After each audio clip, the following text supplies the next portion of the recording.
Oi pessoal, tudo certo?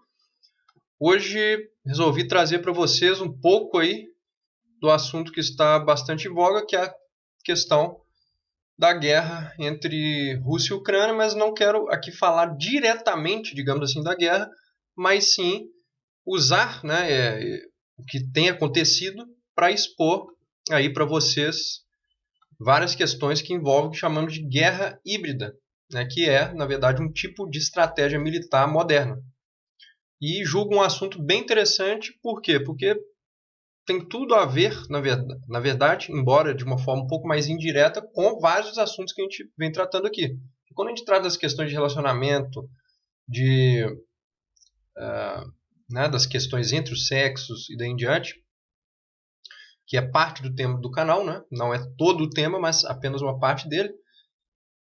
E quando a gente trata disso e de outros assuntos que eu tenho tratado aqui no canal também, né, a gente nota que, na verdade, por trás disso também a gente tem todas as questões ideológicas, políticas e econômicas. Certo? Então, se a gente não compreende, na verdade, o que está acontecendo no mundo em termos políticos, ideológicos e econômicos, a gente também não entende o que está acontecendo dentro aí da questão dos relacionamentos, né, enfim, né, a gente não consegue fazer essa ponte entre as coisas, ou seja, das relações entre os seres humanos, né, as relações sociais e as relações, né, entre indivíduos e daí em diante, e do próprio indivíduo consigo mesmo, e as questões aí macro, digamos assim. Então, uma questão é a gente analisar os relacionamentos e as relações do indivíduo consigo mesmo de um ponto de vista microscópico, digamos assim, né, de um micro ponto de vista. Outra coisa, então, é a gente observar de um ponto macro, né, que seria este ponto aí político-econômico, digamos assim. Né? E como vocês vão ver aqui, dentro da questão da guerra híbrida, tem toda a questão das ideologias, da desinformação e daí em diante, que são pontos que vão afetar diretamente aí todas essas questões micro dentro da sociedade. Né? Desde a questão da família, né, de como o núcleo familiar se organiza, até a questão do direito, por exemplo, que também influencia muito nas relações. Então, acredito que isso aí também vai jogar uma luz, né, sobre esse ponto de vista macro, que vai poder, então, possibilitar a longo prazo a gente ligar isso com um ponto de vista micro também. Então, vamos começar. Eu vou abordar 8 pontos que eu separei, né, que são os mais importantes, digamos assim, dentro da questão da guerra híbrida, mas que obviamente não esgota o tema, né? A gente tem muitos outros pontos ali e poderia também aprofundar cada um desses pontos, mas minha ideia é que não vai fazer um vídeo muito longo, então eu quero passar apenas por esses 8 pontos para que então possamos aí, né, saber um pouquinho de cada um deles. Então, é um assunto que eu também gosto bastante, nessa questão de guerra, a questão militar, a cratologia, que é a ciência do poder, que eu quero trazer um pouco mais aqui, que eu não vejo quase ninguém abordando. Então, julgo que é importante. Vamos... e a filosofia também, né, sempre esteve lado a lado, se a gente pensar bem, com todas as questões. Né? Quando a gente pega lá do Platão, né, a República, por exemplo, tem uma parte só dedicada à questão dos soldados, né, da questão militar e daí em diante. Então não tem como também separar isso, porque a gente não separa a questão da sociedade, né, da questão militar, por assim dizer. Mesmo que a gente possa imaginar uma sociedade futura sem, né, o aparato militar, supondo que isso possa existir daí em diante, não é... Ainda assim, a gente tem que pressupor que isso possa existir e que vai existir durante séculos e daí em diante. Né? Eu digo pressupor um futuro assim no sentido de que, né, a gente tem teorias aí, por exemplo, sobre polícia privada ou exército privado e daí em diante, que joga a teoria militar do Estado Nacional para um outro... ver um outro sentido nisso, né? Dar uma outra perspectiva para isso, né? Que não é muitas vezes a perspectiva mais habitual. Mas não é esse o assunto aqui. Vamos adentrar então estes 8 pontos da guerra híbrida. Que é o seguinte. Então, o primeiro ponto, tá? Eu elenquei os 8 e o primeiro deles a gente pode pensar como a guerra ideológica. Então, eu vou passar por cada um, vou falar rápido qual que são os 8 pontos, tá? E depois eu vou em cada um deles. Então, o primeiro seria a guerra ideológica, o segundo seria a desinformação, o terceiro a guerra cibernética ou cyberguerra, o quarto a espionagem, a contra-espionagem, né, ou a espionagem cibernética também, que a gente pode pensar nela. Né, o quinto, que é a guerra biológica. O sexto, né, a infiltração de separatistas militares dentro, né, de uma nação. O 7, né, o lobby estrangeiro, a compra de empresas, a compra de terrenos, sanções econômicas, diplomacia, né, que é todo um outro ponto. E o oitavo, que é, enfim, o conflito militar propriamente. Então, o primeiro deles, né, que é a guerra ideológica, a gente vê isso de um modo muito claro e eu vou trazer também um pouco aí do que isso se relaciona com a questão da Rússia e da Ucrânia. Tá? Então, eu quero usar isso para que possamos ver que, na verdade, isso é usado efetivamente nessa questão da guerra híbrida. E a gente só compreende uma guerra desse tipo que está acontecendo entre Rússia e Ucrânia a partir do ponto de vista da guerra híbrida. Não tem como mais a gente compreender isso do ponto de vista de uma guerra antiga. Né? Para quem não sabe, aí a diferença é porque as guerras modernas elas, né, ganharam novas frentes, que são essas aí da guerra híbrida. Enquanto as guerras antigas, não que elas não tivessem muito disso, né? Mas, obviamente, tinham coisas que não existiam. Por exemplo, a guerra cibernética, né, a cyberguerra, né, a questão da desinformação em massa também não existia. Né?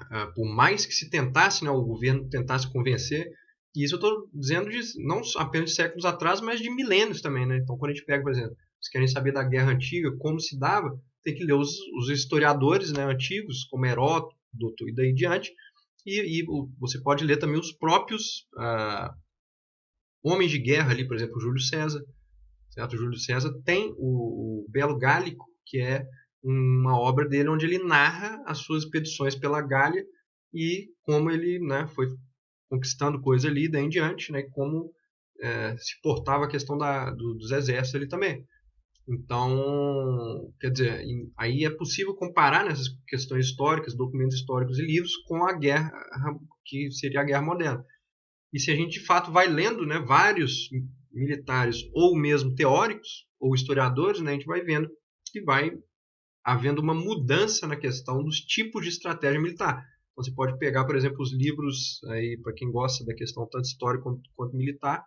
Você pode ler os escritos, sei lá, do Sun Tzu, né, a arte da guerra. Você vai pegar o próprio Maquiavel mesmo, né? Há 500 anos atrás já escreveu uma arte da guerra dele também, para quem não sabe, né? Ele tem outras obras, muita gente só conhece o Príncipe, mas o Maquiavel tem várias obras, entre elas uma arte da guerra também, onde a gente ali tem a noção de como que era na época na Itália e em outros povos ali da Europa essa questão da guerra. Você pode pegar os escritos de Napoleão também, onde ele vai falar muito sobre isso. Tem escritos de Napoleão só sobre a questão de estratégia militar.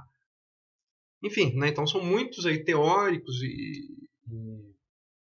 né, ao longo do tempo, e a gente pega eles e compara com a questão de uma guerra moderna, onde outras coisas vão entrar aí de um modo muito mais potente. Né? E isso vem principalmente desde o início do século XX.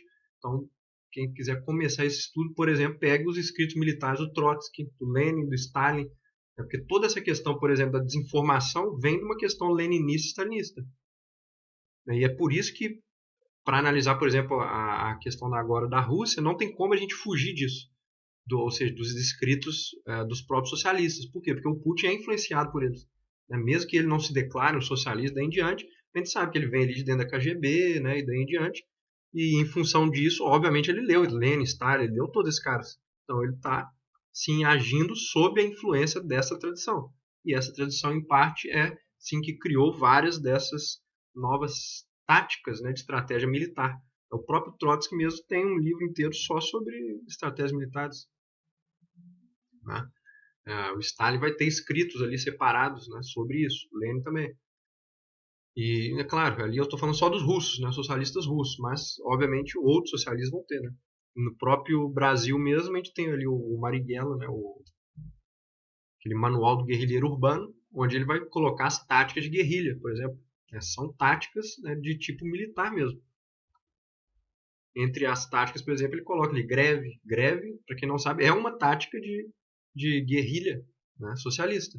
E que foi passada para frente como se tornou algo normal, digamos assim, na sociedade. Né? Mas ela advém da tradição socialista. Né? Então, o próprio Marighella me escreve a né, a favor da greve enquanto meio político de tomada de poder e de tipo revolucionário. Então não tem como a gente compreender as táticas de guerra, dessa guerra moderna, né, sem entrar nos estudos dos próprios socialistas também. Mesmo para quem não, né, como é o próprio caso do canal aqui, não é um pró-socialismo, né? Certo? E tem tudo a ver também com a questão do Putin, porque, como eu disse, ele tem essa influência, então é impossível a gente compreender aí as próprias táticas dele sem ter esse estudo aí das táticas tanto modernas quanto dos socialistas, tá? No sentido da guerra mesmo. Então vamos começar aí pela guerra ideológica. Então a guerra ideológica ela é colocada em várias frentes, a gente tem que pensar ela como um meio que é posto através da mídia. Então a compra de mídias é muito usada na questão da guerra ideológica e que também vai ter tudo a ver com a desinformação, que vai ser o próximo tópico. E isso chega até um nível onde a gente consegue ver que muitos jornais, né, principalmente estrangeiros, aí, vinculam as mesmas notícias, né, e isso só é possível porque um tanto de jornais publicaram as mesmas notícias simultaneamente. Só é possível porque isso foi preparado de antemão. Existe até alguns vídeos aí nos Estados Unidos onde eles colocam ali, às vezes, os jornalistas falando exatamente o mesmo script, né, ou seja, jornalistas de jornais distintos falando a mesma coisa. Como isso é possível? Né? Isso é possível porque tem alguém pagando por aquela notícia. Certo? Então, é por isso que a mídia, né, principalmente a mídia que a gente chama de mainstream, tradicional, etc., sempre tem que ter o pé atrás, porque nada daquilo ali é colocado apenas para te informar, né, mas muito para... muito enquanto um meio mesmo da própria guerra ideológica. Claro, nem tudo ali vai ser guerra ideológica o tempo inteiro, guerra política e daí em diante, né? Mas muita coisa então a gente tem sempre que pensar por esse lado também, que essa guerra está ocorrendo em tempo real, né? Todo dia a gente está sendo bombardeado com isso aí, né? E claro, em várias frentes também, não é só um movimento que cria isso, a gente tem vários, né, movimentos simultâneos. Então a guerra ideológica vai se usar também da classe intelectual, né? Então a gente vê intelectuais a favor de determinadas ideologias, então, né, a guerra ideológica vai se usar da classe intelectual, né? A universidade, como a gente sabe, também é um antro disso, né? E aqui nem faço uma crítica completa da própria universidade, acho que tem muitas coisas boas, né? Tem pessoas também que não estão por dentro assim, disso, enfim, não vão ser militantes, né, nesse sentido aí da guerra ideológica, mas a gente sabe que isso existe sim, né? Então também temos que sempre observar com olhar crítico. A guerra ideológica vai se dar dentro de livros, né? Dentro de ONGs, dentro de militâncias, né? Artigos e daí em diante. Tá? Então isso é muito grande e como dizia o próprio Stalin, tá? Para a gente ver que isso já vem ali muito da época stalinista, né? A imprensa é a arma mais poderosa do nosso partido. Essa é uma frase do Stalin. Quer dizer, ele nem pensa o partido em si como a maior força, a força, por exemplo, militar, ou a força, por exemplo, né, essa própria questão física mesmo, né, mas segundo a frase dele, a imprensa é a arma mais poderosa do nosso partido. Então, quer dizer, a propaganda, né, no sentido ali dessas organizações ali, né, já soviéticas e daí em diante, tem um valor muito grande para eles, né? Essa questão de ter uma imprensa, de dominar uma imprensa e de, através dela, propagar o que eles querem. Né? E a gente viu isso, por exemplo, agora, através para já colocar o exemplo da Rússia, né, atual, que o Sputnik, que era digamos que um jornal estatal, né, da Rússia, foi proibido na Europa de tanta desinformação em função da guerra. Certo? De aqui nem vou entrar aí no mérito da liberdade de imprensa e daí em diante se eles tinham que fazer isso mesmo ou não. Mas a questão é que, né, segundo aí muitos países europeus, eles estavam bombardeando a Europa e enfim, né, quem ouvia isso com uma desinformação muito grande, né, justamente através de um jornal estatal, no caso o Sputnik russo. Ou seja, essa questão da imprensa, né, como uma arma, né, para a guerra ideológica é muito forte, certo? E aí está sendo usada pelo Putin. E um dos meios da guerra ideológica que a gente pode trazer aqui, inclusive mesclando com a questão da filosofia, é, por exemplo, o eurasianismo. Né, para quem não conhece, vem do Dugin. Né, e eu não vou explicar aqui o eurasianismo inteiro, né? Acho que já existem vídeos aí sobre isso e tal. Para quem quiser, pega o Dugin mesmo para ler. Mas, basicamente, ele cria ali um aglomerado de ideias, né, o Dugin, que junta socialismo com tradicionalismo, com religião russa, né, católica ortodoxa. Ele vai jogando um tanto de coisa ali, faz uma salada, digamos assim, né, ideológica, certo? Para justificar uma certa superioridade oriental sobre o Ocidente, né, dividindo o mundo entre nações de terra, de água, e daí em diante. Ele faz umas divisões assim, para então tentar opor, né, o Ocidente e a Rússia. Basicamente ali, Rússia, China e tal. E para criar ali uma espécie de nova ideologia. Né? Então a gente vê que, por exemplo, o eurasianismo é, né, parte integrante, por exemplo, dessa guerra ideológica que estamos falando. Isso, em parte, pretende, por exemplo, fazer uma divisão da sociedade civil, né, entre prós e contras. Né? E, através de uma campanha de manipulação em massa, né, no sentido aí até mesmo da imprensa mesmo, fazer essas oposições, né, entre tipos de sociedade, tipos de pessoas e daí em diante, certo? E se a gente pensar bem, aí ligando inclusive a questão que já tratamos aqui no canal de masculinismo, feminismo e daí em diante, né, das questões das relações, a gente vê que a guerra ideológica, e junto com a desinformação também, ela é responsável em parte sim por essa divisão da sociedade civil, né, de homens contra mulheres, né, héteros contra homossexuais, daí em diante. Isso é muito fomentado no sentido de uma guerra ideológica, né? Porque o Estado ele tende a enfraquecer a sociedade civil para quê? Para ter mais poder sobre ela. Né? E na medida em que cria grupos, né, a democracia e com seu viés progressista ela consegue ele, criar mais cotas, mais coisas para grupos específicos, mas com isso também está simultaneamente os dominando. Né? Porque esses grupos, sem notar, eles vão como que se tornando dependentes, né, de todo esse sistema de um modo muito profundo, que eles próprios não percebem. Né? Quando eles menos notam, já estão domados, por assim dizer, né? Independentes desse sistema político-econômico. Então, isso tudo vem dentro de uma guerra ideológica. E então, o próximo ponto, o ponto 2, é a desinformação. Que tem tudo a ver com a guerra ideológica. A gente pode até pensar, né, a própria desinformação como um braço da guerra ideológica. Então, trouxe aqui para vocês, por exemplo, né, dos escritos do próprio Lenin, que esse livro são frases e textos do Lenin. Né? Então, para vocês verem que ele já tinha isso desde a época dele. Ele pensava, em parte, isso. Então, tem um fragmento dele que é assim: o jornal não é só um propagandista coletivo e um agitador coletivo, mas também um organizador coletivo. Ou seja, que ele já pensava, né, a imprensa, né, e o jornal aqui na época, no caso, né, como um propagandista e como um agitador, certo? E não só isso, como um organizador coletivo. Ou seja, isso liga ali com a questão da imprensa que eu tinha falado da guerra ideológica, né, mas também, quando preciso, com a questão da informação. Por quê? Quando a gente pega, né, ligando isso aqui então aos estudos aí que já fiz sobre o Yuri Bezmenov, então para quem não viu o vídeo dele aí e alguns escritos dele, eu sugiro que veja isso.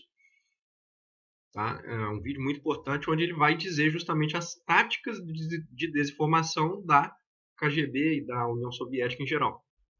Então, é um vídeo bem esclarecedor nesse aspecto aí, e como que a Rússia conseguiu enganar os americanos e daí em diante. Não só os americanos, é o mundo inteiro ali na época, com as táticas de desinformação. Então, para quem quiser compreender a desinformação no nível um pouco mais profundo, né, que eu não vou entrar aqui, pode, por exemplo, acessar os vídeos do Yuri Bezmenov, né, entre outros teóricos, né, sobre isso. Mas como a gente vê, já o Lenin, Stalin, daí eles já estavam aí usando, né, os jornais, etc., como uma máquina não só, né, pró-ideológica, mas de desinformação mesmo. Né? E como eu associo isso a, por exemplo, o que está acontecendo agora na Rússia e Ucrânia, associo do seguinte modo. Por exemplo, aquela questão que o Putin chama, né, o governo atual da Ucrânia de neonazi. Né? Então, quando ele ataca o governo assim, como uma coisa que a gente sabe que não é verdade, o que é isso? Isso é uma desinformação com o intuito de quê? De desmoralização. Você pega o que de pior existe no mundo, né, que é o neonazismo, e você taxa o seu inimigo disso. Mesmo que não seja verdade. Mas você, como a gente sabe que essa palavra ela carrega um sentimentalismo negativo, você já acusa o adversário da pior coisa. Né? E desse modo você o desmoraliza e desse modo você ganha um pretexto, né, para o ataque. Certo? E isso trata-se de uma desinformação, porque, né, o mundo inteiro sabe que não há ali isso propriamente, né, no governo da Ucrânia. Pode haver ali, ele pode ser contra muita coisa dali, mas não é propriamente um movimento nesse sentido. Né? A gente viu claramente que era uma tática de desinformação do Putin e enfim, né, da própria do conjunto ali, né, dos ataques que eles fizeram, né, nesse nível da informação. O próximo ponto é a guerra cibernética, né, ou cyberguerra. Né?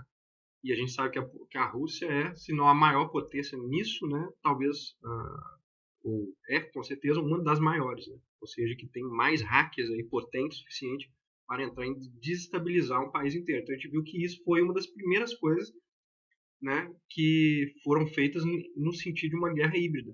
Eu digo em termos temporais. Né?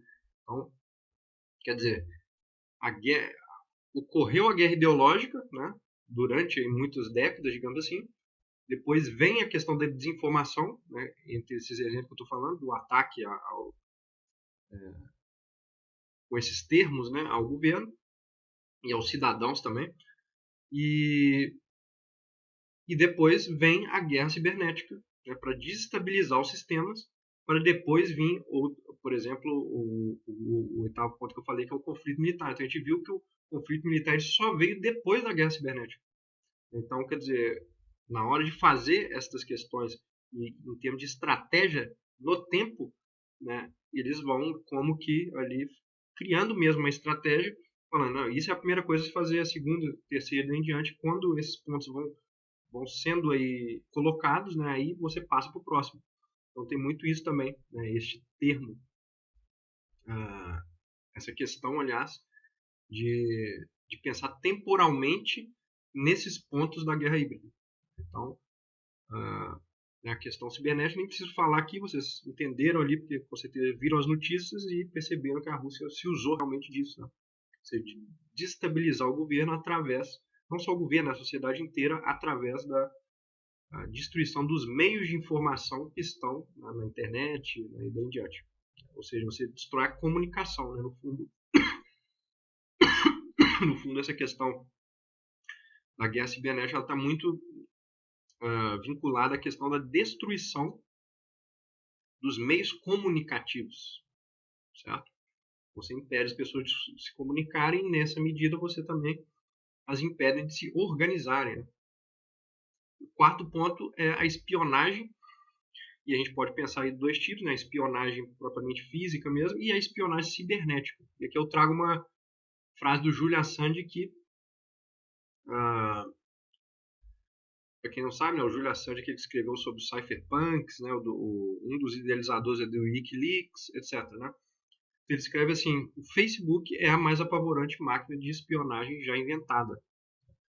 Isto aqui, a gente vê que... Por que eu trouxe isso? Porque é um exemplo de espionagem cibernética. Tá? Que pode ser um dos pontos aí colocados dentro da guerra híbrida. Ou seja, não é só o governo de determinados países que está sofrendo uma espionagem, né? No sentido, né, para obtenção de informações e tal, mas sim todos os cidadãos simultaneamente. Né? Então, na verdade, a espionagem cibernética ela ultrapassa essas fronteiras aí dos estados, do governo mesmo, e entra para dentro da sociedade inteira. Então, o Assange coloca aí, não, faz uma crítica ao Facebook como uma máquina de espionagem, no sentido de que ele pega nossas informações e pode aí vender as informações, etc., para outros grupos, né, que o pagarem. Essa era a crítica na época do Assange. Mas, a gente pode, aqui é só um exemplo, né? A gente pode pensar em todas as outras coisas, não só o Facebook. Em todos os outros sites, etc., que conseguem informações, eles podem sim passar essas informações para uma questão de espionagem. E, de fato, a gente quando a gente pega a espionagem e liga com a guerra cibernética, a gente percebe que também a Rússia fez isso aí, né? Antes do ataque da Ucrânia e simultaneamente também, né? Porque a espionagem ela também é uma espionagem física quando se trata da questão do governo, etc. Para quem já estudou alguma coisa sobre a KGB, sabe que a KGB ou pelo menos era, né? Agora não se sabe tanto também, porque eles não divulgam toda a informação e daí em diante, mas era aquele meio que gerou a maior tática de espionagem à vista, né? Então, essa questão da espionagem, né, na Rússia, por exemplo, soviética, ela chegou a um ponto onde os próprios cidadãos se tornavam espiões uns dos outros, certo? Na medida em que o Estado incentivava-os a espionar os próprios pais, mães, amigos, etc., para ver quem estava ali contra o governo. Ou seja, você torna, nesses estados totalitários, todos os cidadãos como espiões, digamos assim, né, para o Estado. Então a gente vê que a espionagem ela começa ali dentro do Estado, mas ela pode ir para todos os ramos, né? É uma coisa bem complicada, assim. E o ponto 5, né? Eu trouxe para vocês a questão da guerra biológica, com vista, né, do enfraquecimento aí, de um inimigo, né, de um país que faz a guerra biológica. E aqui eu trago, aí vocês podem perguntar, tá, mas onde que está a guerra biológica? Eu trago aqui, por exemplo, a questão da própria pandemia. Tá? Desde o início eu desconfiava que havia algo de guerra biológica ali. Mas aí, mesclando com essa questão da Rússia, eu não vou afirmar aqui para vocês, obviamente, que a Rússia criou isso, né? Criou a pandemia inteira como uma guerra biológica e em diante. Não é isso que eu quero trazer aqui. Mas sim o fato de que, pelo menos, a Rússia se usou do fato do país estar mais fraco em função das questões da pandemia. Que, obviamente, os países, se a gente pensar bem, se enfraqueceram, né? No seu sentido tanto físico, né, da saúde de cidadãos e daí em diante, como de organização também.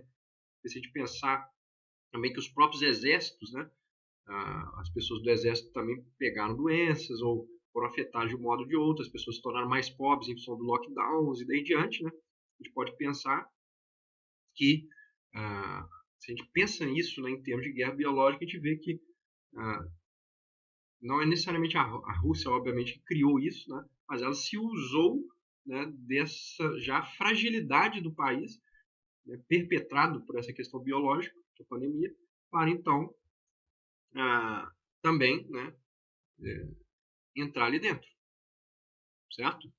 E aqui a gente pode especular, né? Se a gente pensa a pandemia como uma guerra biológica global, a gente pode especular muitas outras coisas. Certo? Se a gente pensa que isso nasceu na China, e de que isso aí, então, se a gente pensar em termos de guerra biológica, pode ser um enfraquecimento para uma tentativa, né, de enfraquecimento do Ocidente inteiro, né?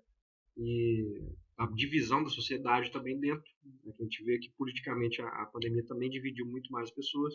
E aí há um enfraquecimento da sociedade civil no geral, e com isso, enfim, né, vai decorrendo várias questões que, do ponto de vista de uma estratégia militar e de uma guerra híbrida, né, funciona. Né? Então, a gente também tem que pensar de um modo crítico na pandemia, por esse viés também. Por isso, não estou afirmando completamente que não, é isso mesmo, é uma guerra biológica, com certeza. Mas que a gente não pode deixar de colocar esta hipótese. Certo? Ponto 6. A infiltração de separatistas, militares, daí em diante. Né? Então, essa é uma outra tática usada e a gente viu isso muito claramente ali na questão da Rússia. Né? Principalmente ali, foi dito muito isso na cidade de Donbass, por exemplo. Ou seja, que a Rússia infiltrou, né, cidadãos ali, supostamente cidadãos, mas que na verdade eles depois se mostraram separatistas. Né? Então eles vão fomentar, você infiltra pessoas que se mostram aparentemente inocentes, mas que depois com o tempo elas próprias vão, digamos que criando ali os meios, né, de gerar tensões, né, dentro da sociedade civil para, por exemplo, procurar um separatismo e daí em diante. Aí depois vem o outro Estado e tem um pretexto para a tomada de poder. Então isso também é uma das táticas da guerra híbrida. É você infiltrar pessoas. Né? Por exemplo, né, aqui no Brasil ou em outros países, a gente viu a questão, por exemplo, que o pessoal estava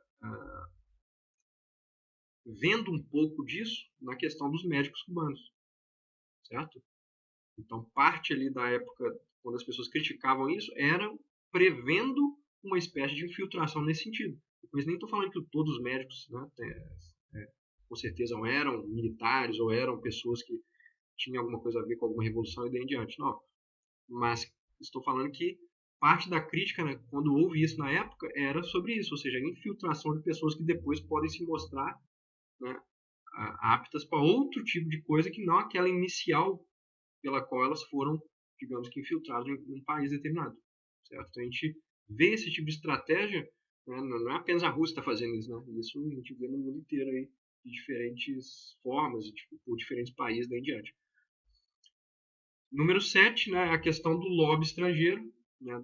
Ou seja, aí já entra a questão econômica no meio também, que a gente pode pensar como uma guerra, uma parte integrante da guerra híbrida, né? Que é, por exemplo, o lobby sobre determinadas coisas vinculadas a determinado país, né? A compra de empresas e terrenos por determinado estado, por exemplo, a gente tem visto a China fazendo isso muito, né? Que é comprar terras, comprar empresas de outros países. Então, aos poucos, um país, né, que está longe, ele vai dominando o outro pela compra mesmo, certo? Então, isso é parcialmente algo interno a uma guerra híbrida, que é um dos passos, certo? É você ali já ter poder dentro do país, né, ainda que de forma supostamente legal, né, mas que depois você vai então incrementando os outros pontos da guerra híbrida. As sanções econômicas é um ponto, né, disso. A gente está vendo, por exemplo, sanções contra a Rússia nesse caso, certo? Mas isso também já denota que isso faz parte de uma guerra também, certo? Ou seja, é uma retaliação não no nível militar, mas no nível econômico, certo? Então isso é um ponto também de uma espécie de guerra híbrida. A questão da diplomacia, né, a influência do direito internacional. Então, por exemplo, quem faz as leis no direito internacional? Né? Então, os países com maior influência vão criar leis ali dentro, estatutos e daí em diante, que vão beneficiar determinados pontos que, né, no sentido de uma guerra híbrida, podem ser vistos como pontos que irão os fortalecer em algum aspecto. Certo? A gente tem que ver também, a gente sabe que o direito, né, até mesmo dentro de um país, ele não é desvinculado do poder. Né? Ele é um meio de poder, na verdade, o direito. Mesmo que um poder para tentar equilibrar poderes, mas ele não deixa de ser um poder. Então, a gente sempre tem que pensar também de um olhar crítico, né, na questão do direito, tanto direito nacional quanto internacional. Porque ele pode muito bem fazer parte de uma guerra híbrida também. E por fim, o último ponto é o conflito militar propriamente, né, que foi o caso aí realmente que veio a se efetivar ou ser efetivado, né, pela Rússia, certo? Que seria, digamos que o último ponto da guerra híbrida, né? Ou se não o último ponto, pelo menos o penúltimo, né? Que depois do conflito militar geralmente aí vem a tomada mesmo do poder, né? Ou seja, depois que você passou por todas essas partes, né? Essas 8 partes aí da guerra híbrida, aí você toma, digamos que o poder dentro de um país, né, que é o que a Rússia está tentando efetivamente na Ucrânia. Então, o conflito militar nem precisa explicar o que é, né? Você só ver as imagens ali, né, do que é o conflito militar, mas, obviamente, é um dos pontos aí, talvez um dos mais fortes, né, dentro da questão da guerra híbrida, embora ele não seja o que a gente, se a gente pensar bem, os outros acontecem muito mais em termos hoje de quantidade mesmo do que o próprio conflito militar. Porque se a gente pegar todo esse ponto de guerra ideológica, desinformação, guerra cibernética, espionagem, guerra biológica, etc., eles estão acontecendo simultaneamente em vários países do mundo, certo? Sem que o conflito militar ocorra propriamente. Então, exatamente por isso a gente chama de guerra híbrida, né? Porque você não precisa necessariamente chegar no ponto militar da coisa. Você pode trabalhar por esses outros pontos aí. Né? Então a gente tem que sempre pensar por esse lado também. E aí eu fecho então o vídeo, né, após aí falar um pouquinho aí desses 8 pontos que eu elenquei para vocês. Fechar com uma frase do Napoleão, que é o seguinte: a verdadeira sabedoria das nações é a experiência. E o que eu quero com isso? Né?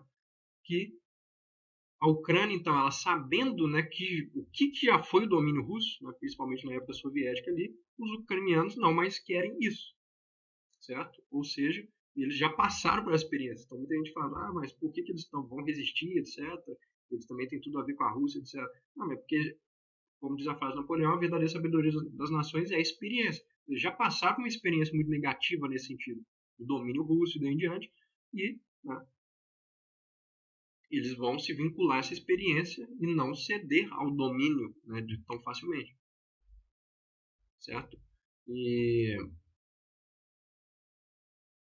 né, basta a gente lembrar mesmo desse período aí socialista e lembrar do fato também que ninguém trouxe ali nos noticiários, pelo menos que eu vi, ou dos canais, enfim, das pessoas que escreveram sobre isso, o fato de que a Ucrânia foi praticamente o único país ali, né, desta parte, do, daqueles países todos ali perto, né, que sofreram com a questão soviética e daí em diante, foi um dos poucos, ou o único país que proibiu completamente os partidos socialistas de existirem, né? Certo? E a gente não, às vezes também não linkou essas coisas, ou seja, o que muitos socialistas, né, e com isso eu digo tanto partidos, né, no Brasil quanto movimentos em geral e daí em diante, que muitos deles estão apoiando a Rússia nisso aí. Por exemplo, né, para quem acha que não é, basta entrar, por exemplo, no canal do PCO. Vocês vão ver que o PCO está apoiando a Rússia, apoiando Putin e daí em diante, a guerra. E por quê? Né? A gente tem que se perguntar isso. Claro, eles vão dar as razões deles, né, mas ninguém vinculou a isso, por exemplo, ao fato da Ucrânia ser um país que eles tentam expurgar a questão do socialismo de dentro de si. Por exemplo, né, excluindo a própria possibilidade de uma disputa de partido socialista ali dentro. Né? Então, talvez não seja à toa, né, que vários movimentos aí nesse sentido estão apoiando a própria Rússia, né, contra a Ucrânia. Mas enfim, né, então eu queria fechar com isso aí, que também é uma percepção aí que talvez faça sentido para vocês. Então é isso, pessoal. Por hoje,